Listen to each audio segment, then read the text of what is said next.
देखिए, इंदिरा गांधी जी वो शख्सियत जो किसी तारीफ की मोहताज नहीं है।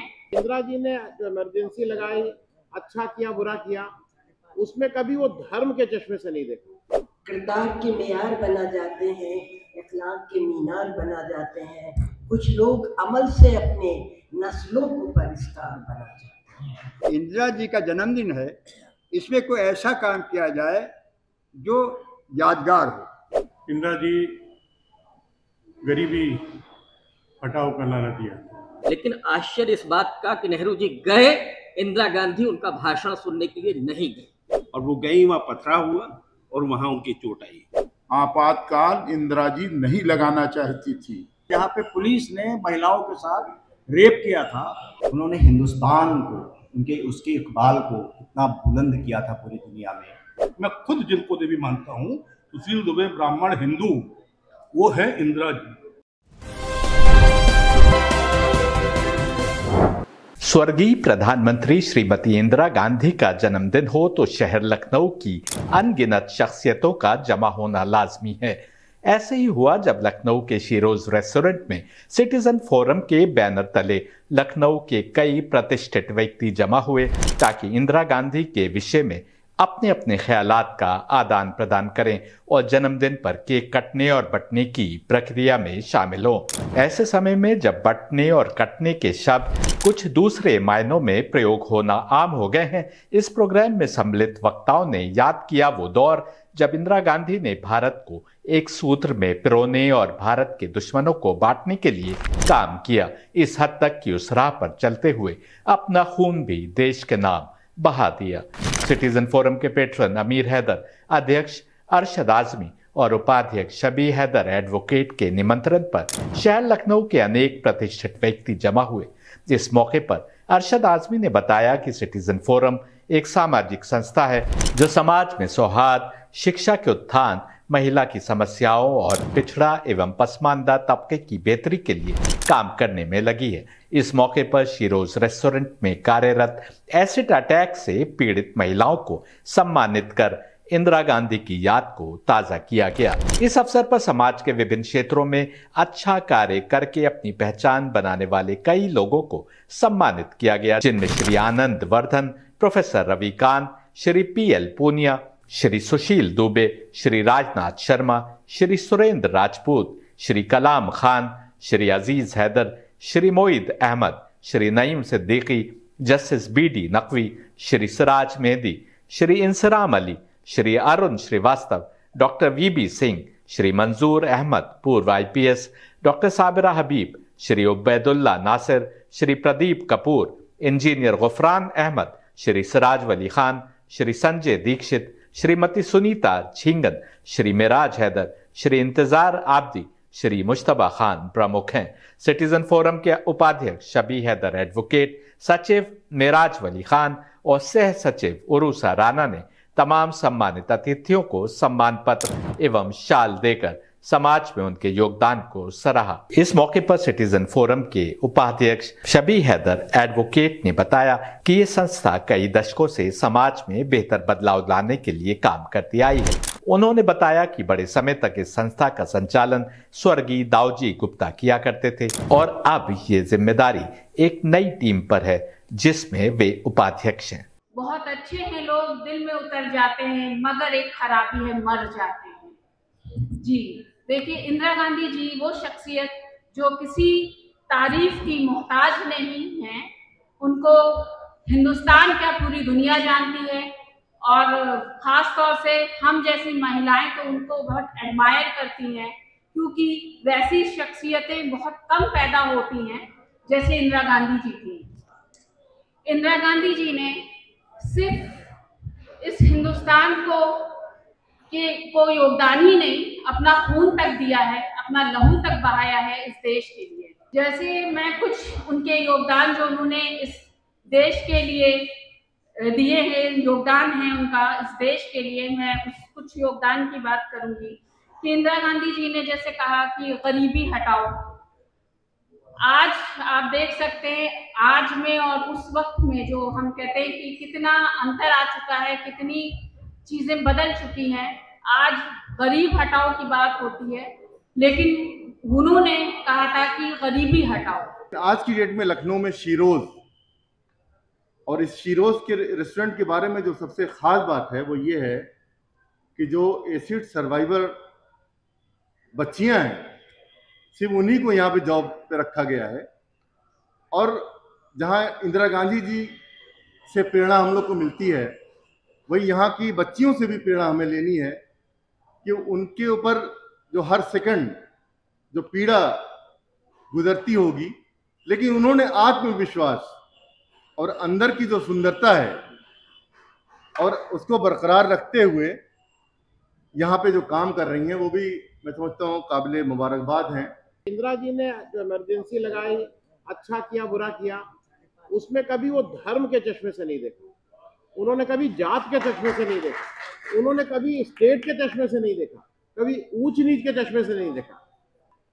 उन्होंने ये सर्टिफिकेट कभी नहीं बांटा कि जो समाजवादी और कम्युनिस्ट हैं ये देशद्रोही है, क्योंकि आज कल एक नई रवायत चल गई है कि सर्टिफिकेट बांटने की रवायत चल गई है।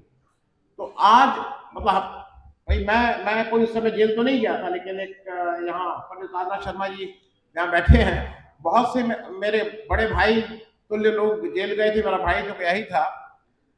लेकिन आज जब वापस देखते हैं तो लगता है कि इंदिरा गांधी जैसा इतना बड़ा लीडर इस देश में नहीं हुआ। मैं पॉलिटिशियन नहीं रही हूँ, मगर पॉलिटिशियन से बहुत जुड़ी रही हूँ।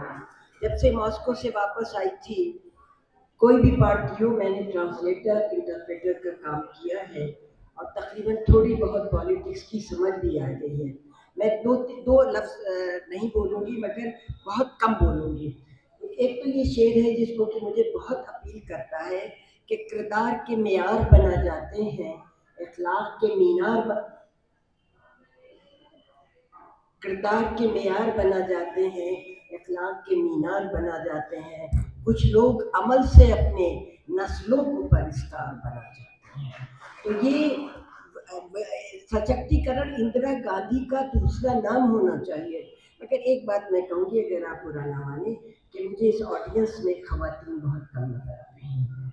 इसको ज़रा सा इसका बात का ख्याल रखना चाहिए, क्योंकि हमको सबको साथ लेकर चलना। चलते हैं, मैंने देखी है कांग्रेस की कैसी पार्टीज, मगर आज शायद जल्दी प्रोग्राम बना। सदर हैं, हमने कहा किसी बड़ी जगह कर लो, हमसे मशवरा लिया, न गए थे भाई सदर यही है, मशवरा लिया हमने किसी बड़ी जगह कर लो। इन्होंने एक बात कही, इंदिरा जी का जन्मदिन है, इसमें कोई ऐसा काम किया जाए जो यादगार हो। कहना first impression is the last. तो क्या किया जाए? उनका शीरोज में रखिए। हमने कहा जगह कम है। इन्होंने कहा दिल बड़ा होना चाहिए। भाई ये सब हमको बताते हैं। आज हम कहा भाई चलो, अब इसमें राज ये था कि अभी आपने 10 लोगों को जो बांटा है, वो बांटा है, क्या नाम है आपके, है ना, गिफ्ट दिया है, इसके लिए इन्होंने रखा था। अब को हमें पता चला। तो ये मैं इनको बधाई देता हूँ और इनके इस कमेटी के मुस्तकबिल के लिए दुआ करता हूँ। अरशद आदमी साहब, मेराज वली खां साहब, राना साहबा, और वह क्या नाम वाइस चेयरमैन शबी हैदर साहब, और इनके कमेटी के DIG हैं जो इसके वाइस चेयरमैन हैं, उनकी किसी के एडमिट हो गई, वो नहीं आ पाए, उन सबको मुबारकबाद देता हूँ। आप सभी को मेरा आदाब, नमस्कार, सत श्री अकाल, अस्सलाम वालेकुम। हमारी सिटीजन फोरम की तरफ से एक छोटी सी आप लोगों से अपील है, जो लोग भी यहाँ आए हुए हैं।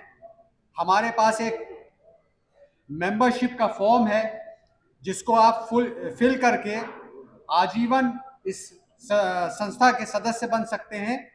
तो आप लोगों से गुजारिश है कि उसमें मेंबर ज़रूर बने, और अगर आपके कोई कमेंट्स हैं या कोई टिप्पणी है तो उसके बारे में भी आप हम लोगों को राय ज़रूर दें। बस एक छोटी सी गुजारिश है।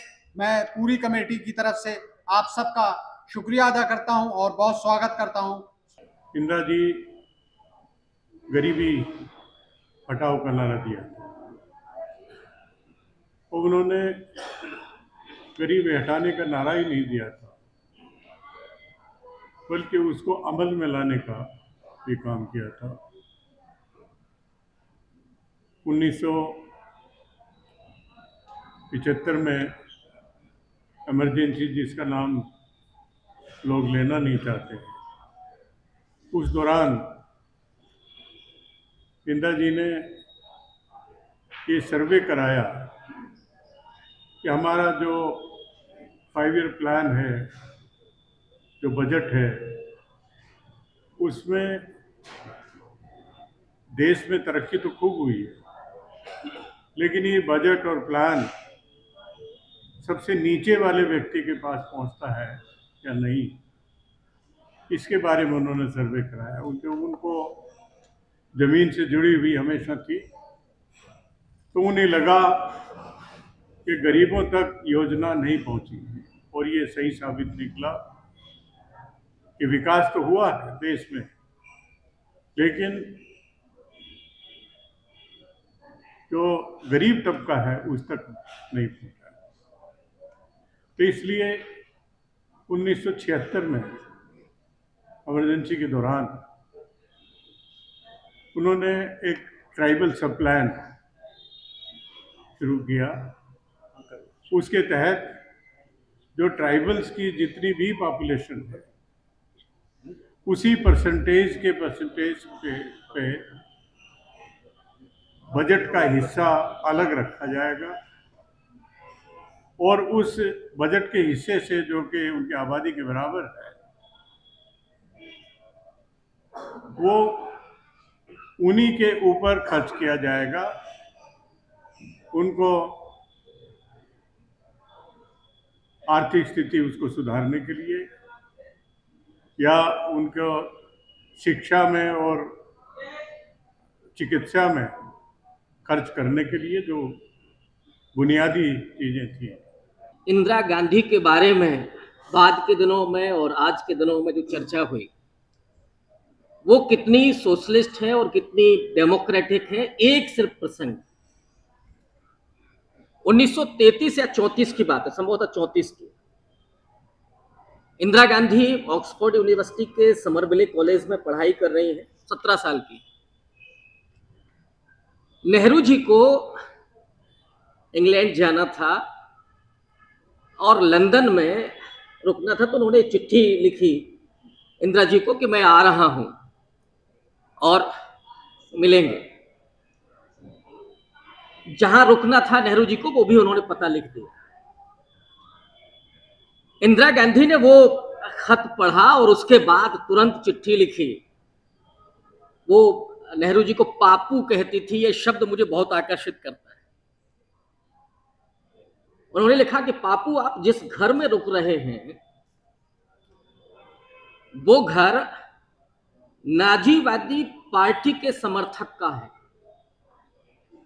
और मेरी रिक्वेस्ट है कि आप उस घर में मत रुकिए। और ये भी शर्त रखी कि अगर आप उस घर में रुकते हैं तो आपका भाषण सुनने के लिए हम नहीं आएंगे। एक 17 साल की बेटी की समझ, सोच। और नेहरू जी ने दोबारा लिखा कि मुझे नहीं मालूम था कि वो घर किस व्यक्ति का है। वादा उन्होंने किया कि इस बार तो चूंकि मैं कह चुका हूं तो रुकूंगा, लेकिन अगली बार कभी नहीं रुकूंगा। लेकिन आश्चर्य इस बात का कि नेहरू जी गए, इंदिरा गांधी उनका भाषण सुनने के लिए नहीं गए। ये है इंदिरा। मैं आपको बताता चलूं कि मैं जब अलीगढ़ में स्टूडेंट था, 20-21 साल का लड़का, लॉ का स्टूडेंट था, सेकेंड ईयर था, कांग्रेस अपोजिशन में थी। 1979 बाई इलेक्शन था फतेहपुर बिंकी का। तो हमें एक प्रोफेसर ने कहा कि भाई चले जाओ लड़ाने इलेक्शन। मिस गांधी का हम सब चले गए। हिंदुस्तान लीवर्स की 2 गाड़ियां आ गई, 10,000 रुपया मिल गया, हम चले गए। तो वहाँ का जो मैं आपको बताना चाहूँगा कि दौड़े काम कर रहे थे, उन्हें रिपोर्ट मिली कि साहब ये बच्चे बड़ा काम कर रहे हैं। तो आपको बताते चलूँ कि मैसूर के चीफ मिनिस्टर देवराज अरस मुझे तलाश करते हुए आए कि भाई मैडम बुला रही हैं। 21 साल का लड़का, उसकी क्या हैसियत है, क्या औकात है। इतना वो नज़र रखती थी, इतना रिपोर्ट्स लेती थी कि अब हमने वाकई काम किया। उस इलेक्शन के दौरान एक प्रोसेशन चल रहा था, मिस गांधी की गाड़ी। हमने हरकत ये की कि अलीगढ़ के स्टूडेंट जो करते, हमने अपनी गाड़ी उनके पीछे लगा दी। मोहसिना जी बराबर में बैठी हुई थी। आगे डीपीएसपी ने रोका, कहा मैडम पथराव हो जाएगा, पोस्ट इमरजेंसी एरा थी, आप न जाइए। वो जिद करता रहा, मैडम कहती रही। हर बार मैंने बहुत करीब से सुना कि नहीं हमें जाना है, हमें आप मत न रोकें। और वो गई, वहाँ पथराव हुआ और वहाँ उनकी चोट आई। मैंने इतने करीब से उनकी ब्रेवरी को, उनके हिम्मत को देखा और उसको सराहा है। साथियों, अभी कुछ लोगों ने बताया कि इमरजेंसी लगना जरूरी थी, कुछ ने कहा कि नहीं लगना जरूरी थी। तो इस देश में जब से इंसान पैदा हुआ, कुछ लोग मानते हैं कि ईश्वर है, कुछ लोग नहीं मानते कि ईश्वर नहीं है। तो ये चर्चाएं तो चला ही करती। कुछ लोग अज्ञानतावश कहते हैं ईश्वर नहीं है, कुछ लोग कहते हैं है। जो है कहने वाले हैं वो बड़ी तादाद में है, जो नहीं कहने वाले हैं वो दुनिया भर में कम है कि ईश्वर नहीं है। लेकिन जो सबसे बड़ी बात है कि जब कोई सरकार खराब से खराब या अच्छी से अच्छी होगी और कोई काम करेगी, तो फिर वो उसको संवैधानिक स्थिति से ही बतावेगी, नहीं तो कैसे करेगी। देखिए साहब, आपातकाल इंदिरा जी नहीं लगाना चाहती थी। ये परिस्थिति 23 और 24 तारीख को बनी, जब एक हिंदुस्तान के बड़े उद्योगपतियों का गिरोह दिल्ली पहुंच गया और उसने ये तय कर लिया कि जगजीवन राम जी प्रधानमंत्री बनेंगे, और थैली साल लोग इस देश में जुट गए। उनकी 24 तारीख के सुबह भी चंद्रशेखर के जरिए बात हुई है जयप्रकाश जी से। जयप्रकाश जी इस देश के सबसे कमजोर नेता थे, जिन्होंने थोड़ी ही मेहनत में, जब सोशलिस्ट पार्टी, मैं 2 मिनट में अपनी बात खत्म कर दूंगा, जब बंबई की कारपोरेशन जीत गई तब समाजवादियों ने कहा कि अब 5 साल में दिल्ली पर कब्जा या 100 साल का इंतजार। जयप्रकाश जी, एक चर्चा चली आफ्टर नेहरू कौन, जब ये आ गया कि जयप्रकाश नहीं, तो जयप्रकाश निराश हुए, भूदान में चले गए। ये सब एक कांग्रेस का बड़ा जाल बट्टा था, कहीं भूदान, कहीं सर्वोदय, कहीं उदय, कहीं राष्ट्रीय एकता, कहीं कुछ। तो वो चले गए जयप्रकाश जी उसमें, और फिर जयप्रकाश जी सीधे चले गए, विनोबा से भी उनकी पटी नहीं, और वो दिल्ली पटना में कदम कुआं पर रहने लगे। और जब डॉक्टर लोहिया उनसे अंतिम बार मिलने गए, जब वहाँ गिरफ्तार हुए, तब उन्होंने उनको बुलाया और बताया कि भाई देश की कैसी स्थिति है। तब वो आए और उन्होंने बहुत निराश मन से कहा कि जो डॉक्टर लोहिया की 7 क्रांतियां हैं, सप्त क्रांति है, वही संपूर्ण क्रांति है। संपूर्ण क्रांति कोई चीज यूज नहीं थी, वो तो कुछ उनके जो मुख्यमंत्री थे उनकी गड़बड़ी से, उससे ज्यादा तो आज की स्थिति खराब है। लेकिन जब उन्होंने जान लिया कि वो शायद सत्ता से विमुक्त हो जाएं, तो 25 तारीख को एक विशेष सत्र बुला के और आपातकाल की घोषणा का प्रस्ताव जगजीवन बाबू से रखाया गया। जगजीवन बाबू की उस टाइम बड़ी परेशानी थी, उनके लिए जो गाउट्स थे वो उनके लिए बहुत कष्टदायी थे। उनका मैंने एक दौरा कराया, उत्तर प्रदेश के जब चुनाव हो रहे थे, तो सीबी गुप्ता साहब जब गए तो उन्होंने पूछा कि क्लार्क होटल के मालिक से, वो हमारे साथ उनको ले गए, उन्होंने पूछा कि भाई यहाँ से लग्जरी कमरा कौन है, तो उन्होंने बताया साहब 5 है। तो उन्होंने कहा अपने मालिक से बताओ कि मैं आया हुआ और इसमें रहना चाहता हूँ। लेकिन वो गए तो उनके लिए रात को एक विशेष गाड़ी हमको लेनी पड़ी थी। पहले हमने कार्टन होटल में देखा, फिर इधर देखा, फिर उधर देखा, जिसका पैसा सीबी गुप्ता साहब ने दिया था, जिससे उनको घुटने ज्यादा न उठाने पड़े, वो सीधे उसमें चले जाए, बैठ जाए आसानी से। तो वो अपनी परेशानियों के कारण उनको अंतिम समय में आपातकाल का समर्थन करना पड़ा। इंदिरा जी की जयंती पे बस मैं 2 बातें कहना चाहता हूँ कि ये बात होगी 1982 की, और एक घटना हुई थी बस्ती में, सिसवा जगह है जहाँ पे पुलिस ने महिलाओं के साथ रेप किया था। तो उस घटना को, मैं उस ज़माने में ब्लिट्स अखबार में था, तो मैं और मेरे 2 साथी पत्रकार हम लोग उस घटना पे पहुंच गए और वहाँ पर उसका जो है वो मतलब देखा दाखा विक्टिम से मिले, और उसके बाद हमने स्टोरी कर दी ब्लिट्स में। वो एक फुल पेज स्टोरी ब्रिट्स में छप गई, night long rape of Siswa. और उस जमाने में एक फिल्म आई थी अर्धसत्य, तो वो अर्धसत्य फिल्म जो है वो पुलिस ब्रुटैलिटी पे थी, तो उसमें बाकायदा पुलिस की जो प्रेस की क्लिपिंग थी उसमें वो स्टोरी भी दिखाई। इसी के बाद लखनऊ में रंगराले में एक प्रोग्राम था जिसमें श्रीमती इंदिरा गांधी आई थी, तो हम लोगों वहाँ पहुँच गए प्रोग्राम में। प्रोग्राम के बाद ये हुआ कि भाई हम लोग सिसवा होके आए हैं और कोई एक्शन नहीं हो रहा है, ना प्रदेश सरकार की तरफ से ना केंद्र सरकार की तरफ से, तो इंदिरा जी से पूछा जाए।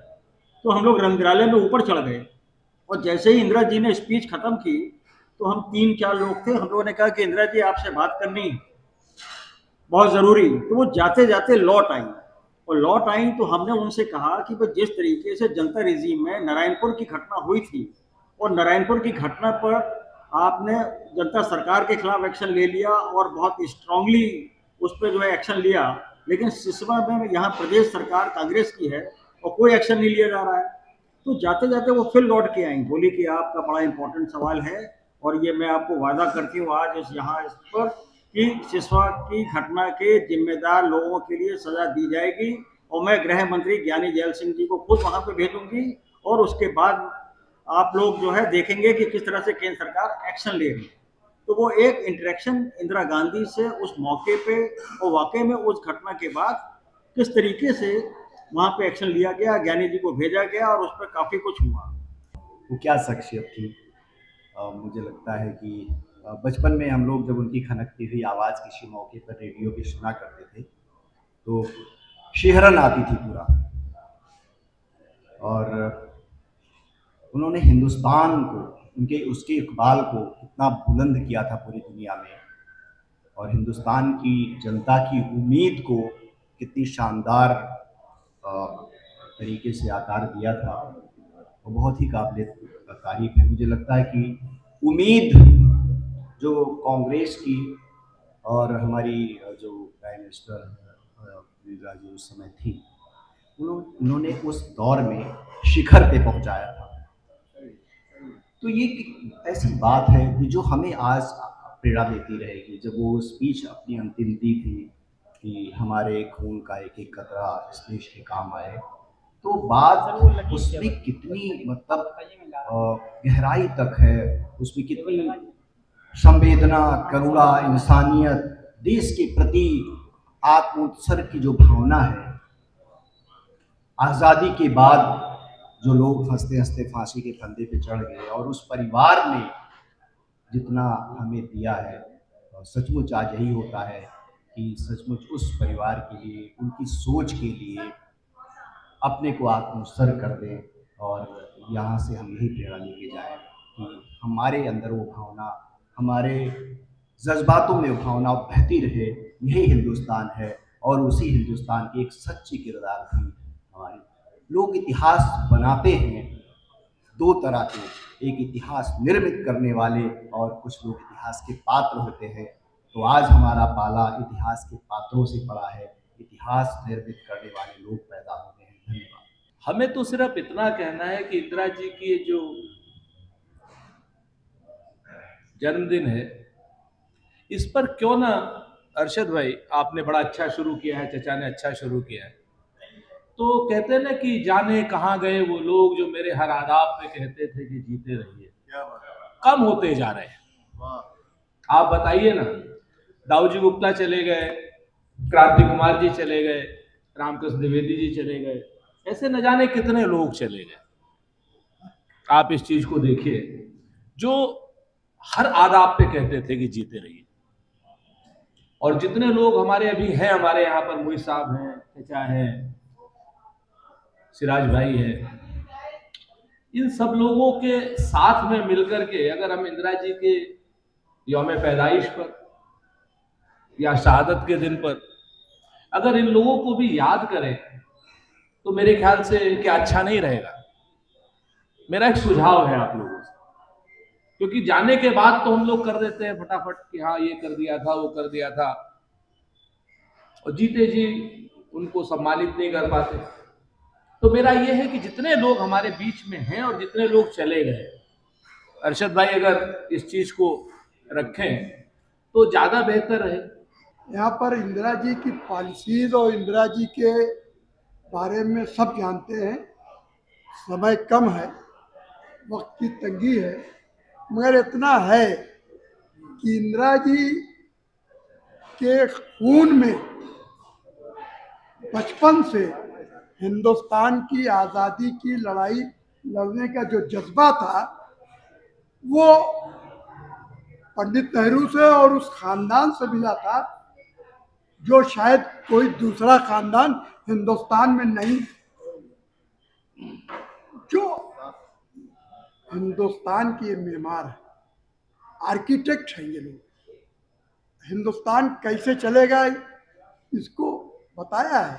इंदिरा जी तो बचपन से ही हिंदुस्तान की आज़ादी की लड़ाई लड़ रही थी, और एक जब लोग लड़ रहे थे तो ये छोटे सी थी, तो इन्होंने बांदर सेना बना ली थी, और बांदर सेना बना करके हर जगह अंग्रेज़ों से लड़ती थी।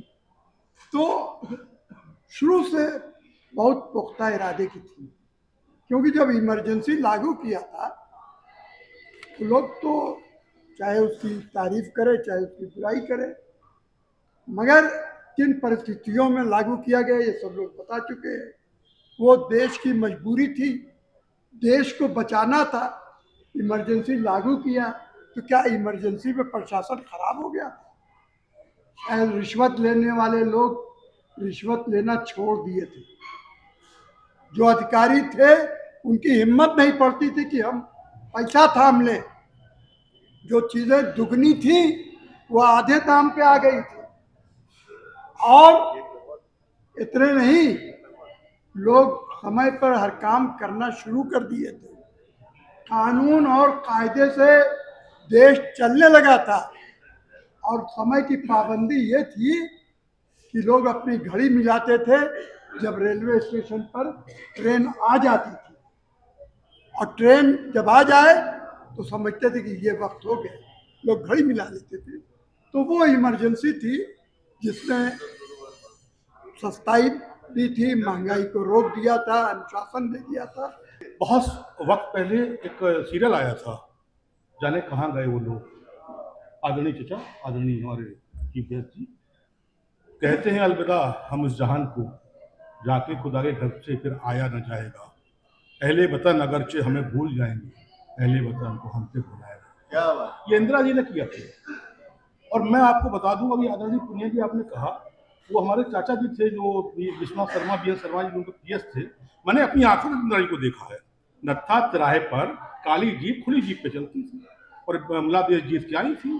तो देश हिंदुस्तान मतलब बिल्कुल एकदम मंदिर बन गया था।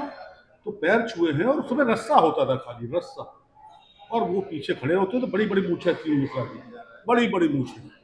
और हुआ तो मैंने इंदिरा जी से सीखा है। और मैंने बताया, मैंने जो हमारी देवियाँ हैं, मेरी देवियाँ, मेरे भगवान की जो देवियाँ कहते हैं, मैंने तो परंपराओं से पाला है कि वो देवी जी, ये देवी जी, वो देवी जी, वो देवी जी। लेकिन मैं जिनको देवी मानता हूँ, मैं खुद जिनको देवी मानता हूँ, सुशील दुबे ब्राह्मण हिंदू, वो है इंदिरा जी। इनको मैं देवी मानता हूँ। ये देवी वो थी जिन्होंने मुझको सिखाया, मेरे खून में सिखाया, ये कि डीएनए में मेरे है, कि वो उनके नाते हम ये बोलते थे कि दाढ़ी वालों चोटी से मोहब्बत करो, दाढ़ी वालों चोटी से मोहब्बत करो, और चोटी वालों दाढ़ी की हिफाजत करो। ये हमने उनसे सीखा है, ये हमने इंदिरा जी से सीखा, और हमने किसी से सीखा है। और दूसरी बात, हमने इंदिरा जी से एक चीज़ और सीखी। उसके बाद मैं पॉलिटिक्स में और तमाम चीज़ों में 10 साल से पत्रकार जगत में हूँ, मीडिया जगत में हूँ, टीवी बोलता हूँ, तमाम बातें सब जानते हैं। और मैं बड़ा मुखर बोलता हूँ, बड़ा कड़वा बोलता हूँ। मैं हर धर्म, चाहे हिंदू धर्म हो चाहे मुसलमान धर्म, अगर कट्टर कोई होगा तो मेरे लिए वो दुश्मन है, और पाकिस्तान से बुरा दुश्मन है इस देश का। खैर, मैंने ये सीखा उनसे। आदरणीय सिराज साहब, आदरणीय हमारे शर्मा जी बैठे हैं, गांधी, हमारे तमाम, हमारे पूरी कांग्रेस बैठी है, दिनेश जी बैठे हैं, तमाम सभी लोग, हम सबके नाम लोग जानते हैं। सिराज भाई हैं, मैं मुबारकबाद देता हूँ अरशद भाई आपको, और मेराज भाई, अपने भतीजे आपको, सबको। नईम भाई, मैंने उनसे सीखा है। हमारे हिंदू धर्म में होली होती है, सबसे बड़ा त्यौहार, सबसे बड़ा त्यौहार होली, और मुसलमान धर्म में सबसे बड़ा त्यौहार ईद। लेकिन लोग ये नहीं जानते कि 3 बार गले क्यों मिलते हैं, 2 बार क्यों नहीं मिलते, 6 बार क्यों नहीं मिलते, 10 बार क्यों नहीं मिलते, कोई जानते ही नहीं, बस गले मिल जाते। अब तो गला मिलना भी खत्म हो गया, हेलो हाय हो खत्म, पहले तो गले चपक के मिलते थे। 3 बार इसलिए मिलते हैं, और हिंदू मुसलमान के सबसे बड़े त्योहार कि हम आपके हैं, हम आपके थे, हम आपके रहेंगे, ये मैसेज है। इससे बड़ा मैसेज हिंदुस्तान में कितना बड़ा बुद्धिजीवी हो, कितना बड़ा दानिशमंद हो, कितना बड़ा इंटेलेक्चुअल हो, कितना बड़ा अपने आप को, ये इससे बड़ा कोई मैसेज, ये मंत्र है ये देश का, इससे बड़ा हम लोगों का मंत्र नहीं हो सकता। जैसे ओम भूर्भुवः स्वः, वैसे मंत्र है, जैसे जय हिंद मंत्र है।